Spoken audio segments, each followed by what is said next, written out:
I would like to begin today's video with a question. Would you like to see Canada join the US and become the 51st state?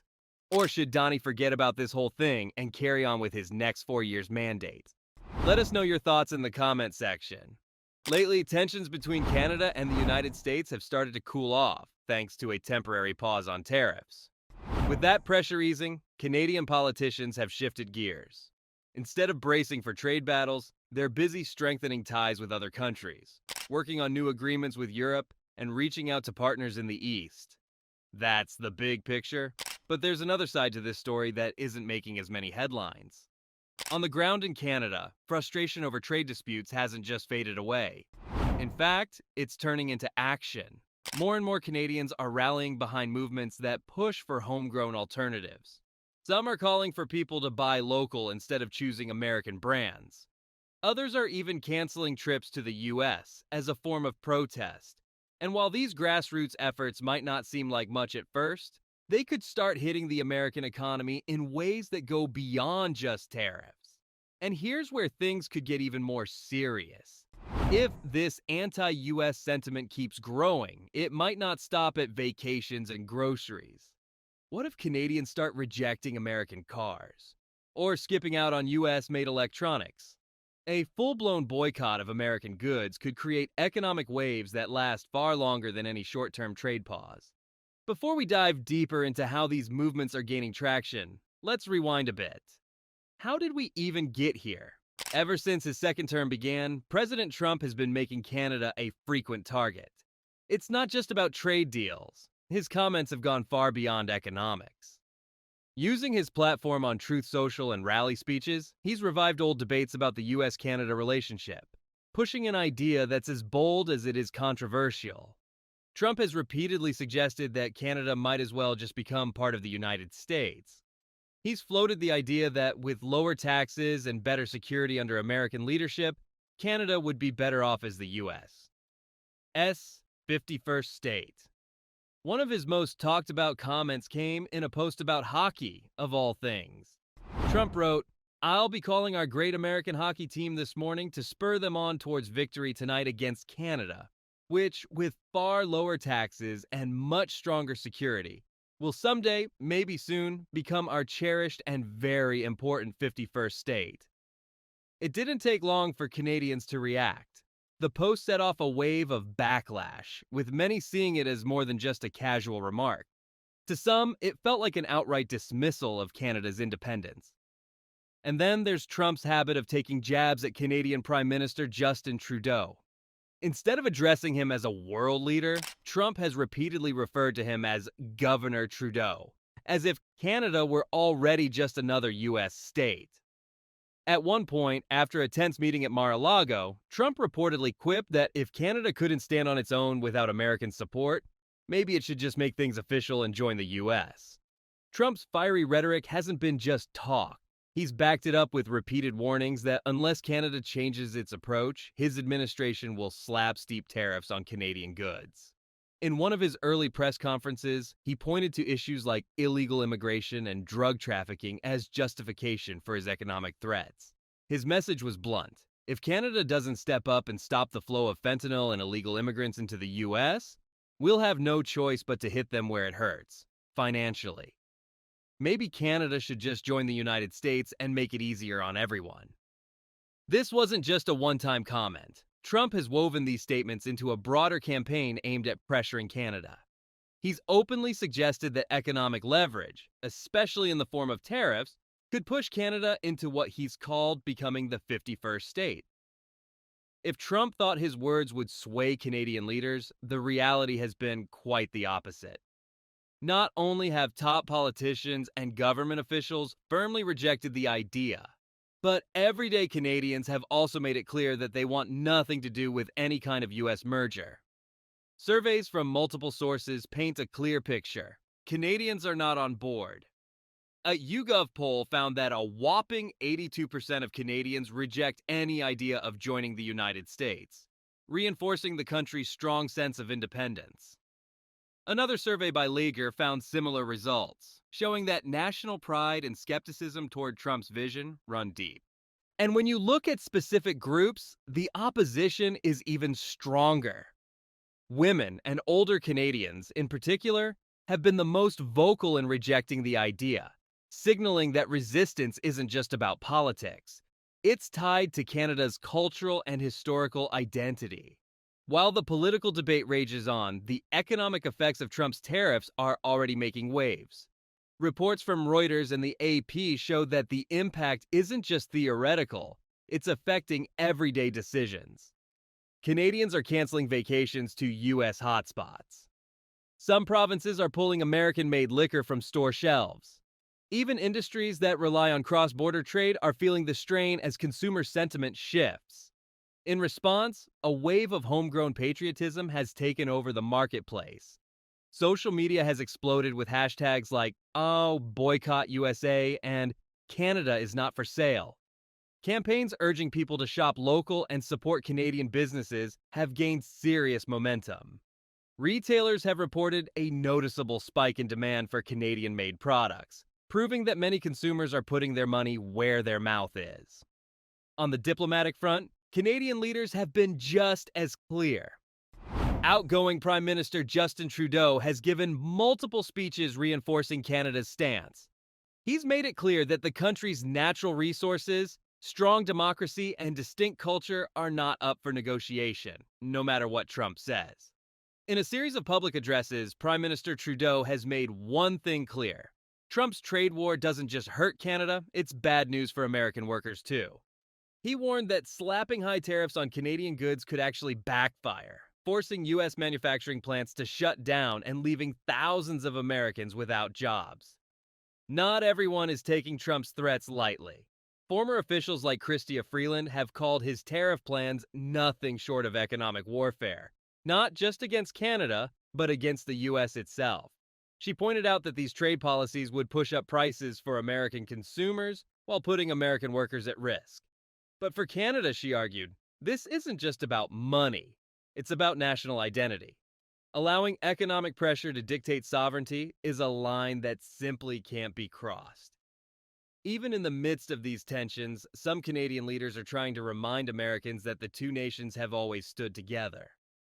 Trudeau pointed to moments in history, times when Canadians and Americans fought side by side in global conflicts, to highlight how deeply connected the two countries are. His message? We can have strong border security and fair trade without Canada giving up its independence. Trump's comments have stirred up more than just political debate. They've fueled a powerful patriotic response across Canada. On the 60th anniversary of the Canadian flag, a wave of national pride swept the country. People displayed the maple leaf on their homes, their cars, and even at public events, turning it into a bold statement of defiance. According to reports from AP, these public displays aren't just about celebrating Canada.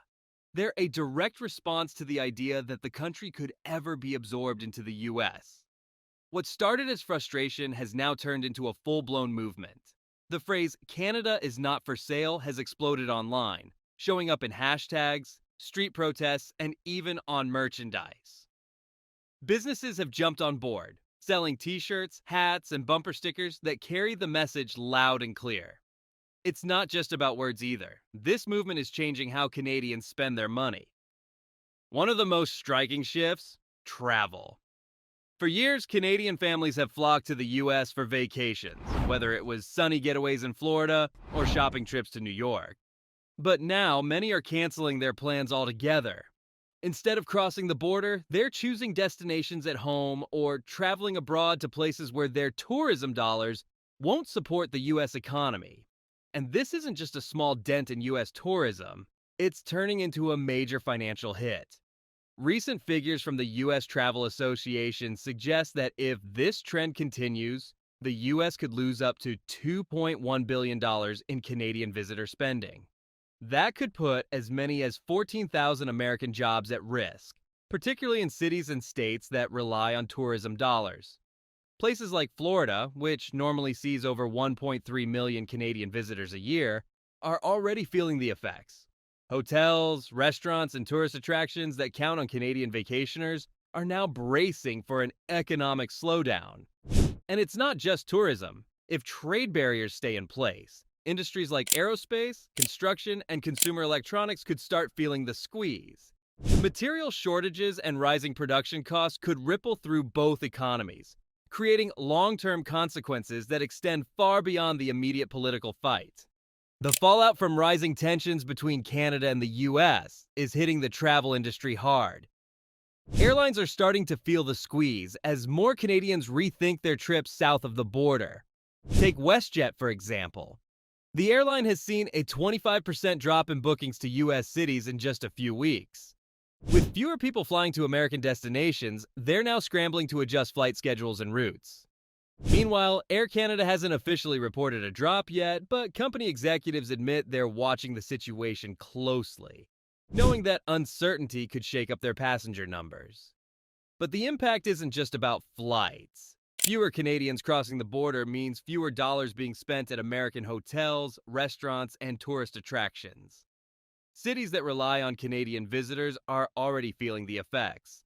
At the same time, Canadian businesses that once catered to cross-border shoppers are shifting their focus. More energy is now going into boosting local tourism, as businesses look to keep travelers and their wallets closer to home. And it's not just vacations that are being affected. Even school trips are getting a second look. For decades, students have traveled to places like Washington, D.C., New York City, and Boston for history and cultural excursions. But now, schools across Canada are rethinking those plans. In Quebec, for instance, school officials have advised parents to reconsider sending students on trips to the U.S., citing the political and economic tensions as a factor. One school in Granby, Quebec took things a step further. Administrators there canceled planned trips to New York and Boston, not just out of concern for students' well-being, but also as a statement. Their message? They don't support policies that they see as harmful to the Canadian economy. It's not just schools making changes. Across the country, more families and organizations are choosing domestic destinations over U.S. ones. Instead of weekend shopping trips to American malls, Canadians are spending more time exploring their own backyard. For some, this is a practical decision. For others, it's a symbolic stand, a way of saying, we don't need to rely on the U.S. for travel and tourism. Canadians are making a deliberate choice to rely less on their southern neighbor. A growing number of people see recent U.S. policies as a direct challenge to Canada's economic independence. In response, many are turning inward, choosing local products over American imports and opting to explore homegrown travel destinations rather than spending their vacation dollars in the U.S.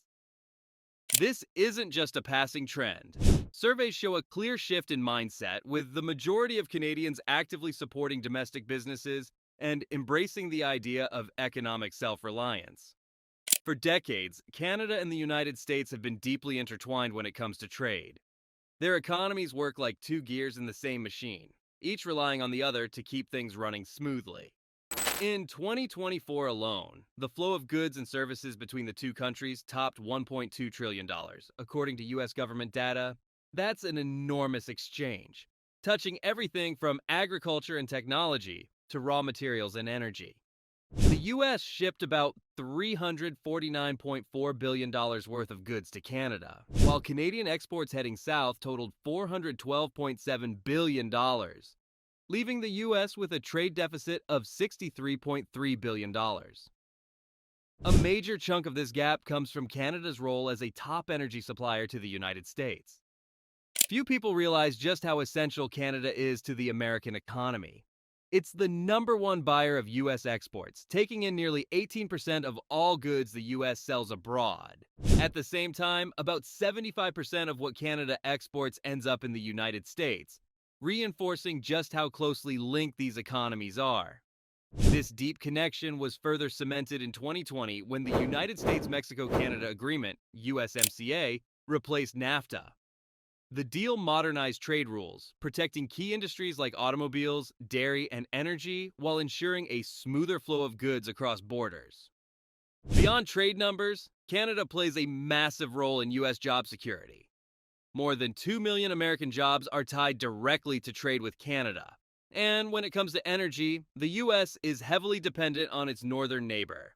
Canada supplies nearly 44% of America's total energy imports, including crude oil, natural gas, and electricity. In 2024 alone, Canadian energy exports to the US were valued at roughly $180 billion. Over half of all crude oil that America imports comes from Canada, and many US refineries, especially in the Midwest, are specifically designed to process Canadian heavy crude. Without Canada's energy resources, large parts of the United States would struggle to meet demand, proving that the economic ties between these two nations run far deeper than just trade agreements. When Americans flip a light switch in states like New York, Michigan, or Minnesota, there's a good chance that electricity is flowing in from Canada. The two countries share a vast energy grid, making Canada one of the biggest power suppliers to the US. But what would happen if that energy flow was disrupted? Experts warn that a major slowdown in this trade could send gasoline prices soaring by up to 30%, leading to higher utility bills and widespread economic ripple effects. When it comes to making cars, Canada and the US operate like one giant factory. Over 75% of vehicles built in Canada are sold in the US. At the same time, about 60% of the parts used in Canadian assembly plants originally come from American factories. But here's the real kicker. Those car parts don't just cross the border once. Many components travel back and forth multiple times before the final vehicle is ready to hit the road. Nowhere is this more evident than the Detroit-Windsor corridor, one of the busiest trade routes on the planet. Every year, more than 2.3 million vehicles roll through, connecting major automakers like Ford, General Motors, and Stellantis to production facilities in both countries. If new tariffs or border restrictions were to disrupt this system, the impact would be immediate and costly. For one, the price of producing a vehicle would skyrocket. Higher production costs mean more expensive cars and trucks for consumers, hitting both the Canadian and US markets hard. The auto industry, which employs hundreds of thousands of workers on both sides of the border, could see layoffs and slowdowns if the supply chain gets tangled up. Beyond automobiles, Canada is a major supplier of raw materials that the US economy depends on. In 2024 alone, metals and minerals made up about 11% of all US imports from Canada, totaling more than $42 billion. These resources are essential for everything from electronics and construction to renewable energy and military defense. If trade barriers made it harder to move these materials, it wouldn't just affect car production, it could throw a wrench into multiple industries, driving up costs across the board. When it comes to raw materials, Canada isn't just a trade partner, it's a lifeline for US industries. Everything from steel and aluminum to copper, nickel, and rare earth elements flows across the border, fueling factories that build everything from cars and airplanes to smartphones and solar panels. In 2024 alone, the US imported over $42 billion worth of metals and minerals from Canada. These materials are the backbone of industries like construction, aerospace, defense, and renewable energy. If tariffs or trade restrictions were to disrupt this flow, it could trigger material shortages and rising production costs, making everything from electronics to buildings more expensive. Beyond metals and minerals, agriculture is another critical piece of the US-Canada trade relationship. In 2024, American farmers exported $27 billion worth of agricultural goods to Canada. Think fresh produce, grains, beef, and packaged foods.